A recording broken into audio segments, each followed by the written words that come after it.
Welcome back दोस्तों, ये है हमारा नीट 2024 क्वेश्चन सीरीज का क्वेश्चन नंबर 4 और आज हम समझेंगे ब्रेविस्टस एंगल के कंसेप्ट को और उसके इम्पैक्ट के बारे में।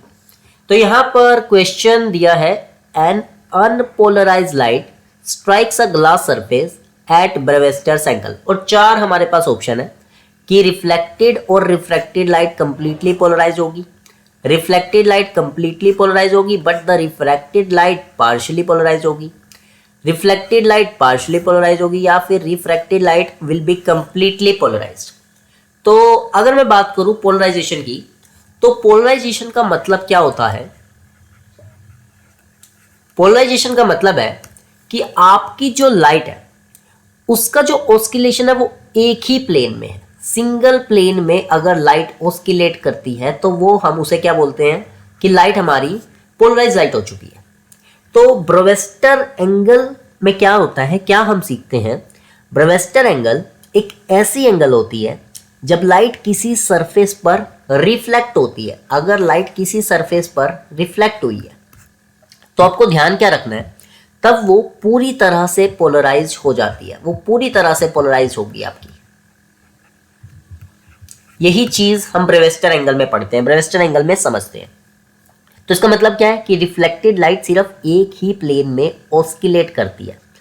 जब अनपोलराइज्ड लाइट ब्रेविस्टर एंगल पर किसी ग्लास सरफेस पर रिफ्लेक्ट होती है तब रिफ्लेक्टेड लाइट पूरी तरह से पोलराइज होगी और कोई भी अनपोलराइज कंपोनेंट उसके अंदर नहीं बचेगा, पूरी तरह से पोलराइज होगी। लेकिन जब लाइट रिफ्रैक्ट होती है, अगर मैं बात करूं रिफ्रैक्ट की,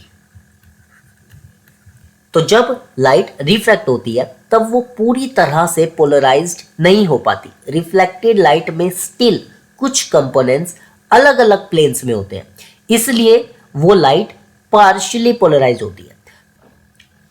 तो करेक्ट ऑब्जर्वेशन यहां पर क्या होगी कि रिफ्लेक्टेड लाइट पूरी तरह से पोलराइज्ड है जबकि रिफ्रैक्टेड लाइट पार्शियली पोलराइज्ड है। तो यहां पर हम जाएंगे option number 2, reflected light will be completely polarized but the refracted light will be partially polarized। इसे मैं डायग्राम की हेल्प से समझाता हूं।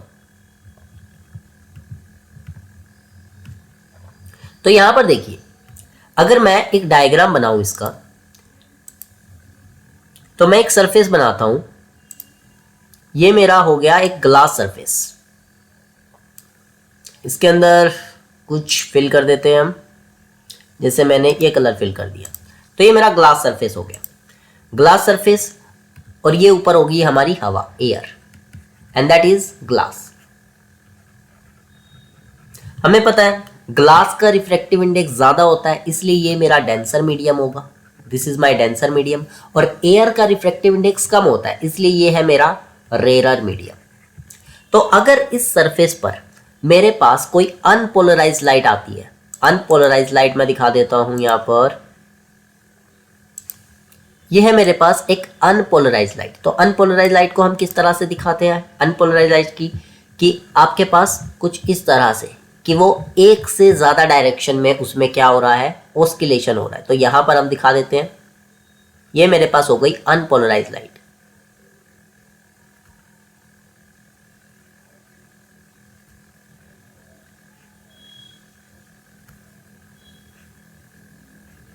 अब यहां पर जब इसका रिफ्लेक्शन और रिफ्रैक्शन होगा तो ये मेरा नॉर्मल हो गया इस सरफेस पे, और यहां पर मैं दिखा देता हूं एक रिफ्लेक्टेड और रिफ्रैक्टेड। तो ये मेरी रिफ्लेक्टेड लाइट है, this is my reflected and this is my refracted light. तो होगा क्या, ये मेरी जो लाइट आई थी इस तरह से यहां पर, तो यहां पर ये मेरे पास गिरती है ब्रेविस्टर एंगल पर, ये है मेरे पास आई। तो अगर मैं इसको दिखाता हूं,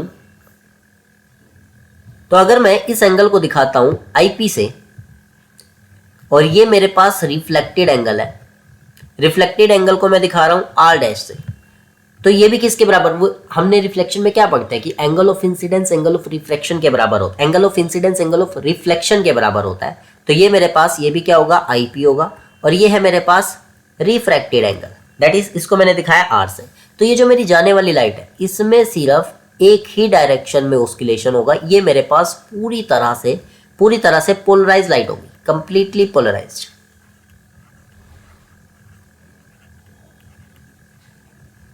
और ये वाली जो रे होगी ये रिफ्रैक्टेड है, तो ये पार्शियली पोलराइज होगी, ये पूरी तरह से पोलराइज नहीं हो पाएगी, ये पार्शियली पोलराइज होगी, पार्शियली पोलराइज्ड। तो ये था हमारा कॉन्सेप्ट। तो ब्रेवस्टर एंगल का समझना बहुत जरूरी है, क्योंकि इसमें लाइट की पोलराइजेशन का इंटरेस्टिंग बिहेवियर दिखाई देता है। अगर आपको ये वीडियो हेल्पफुल लगी हो तो लाइक करें, कमेंट करें और भी एजुकेशनल कंटेंट के लिए इस चैनल को सब्सक्राइब करें। Thank you.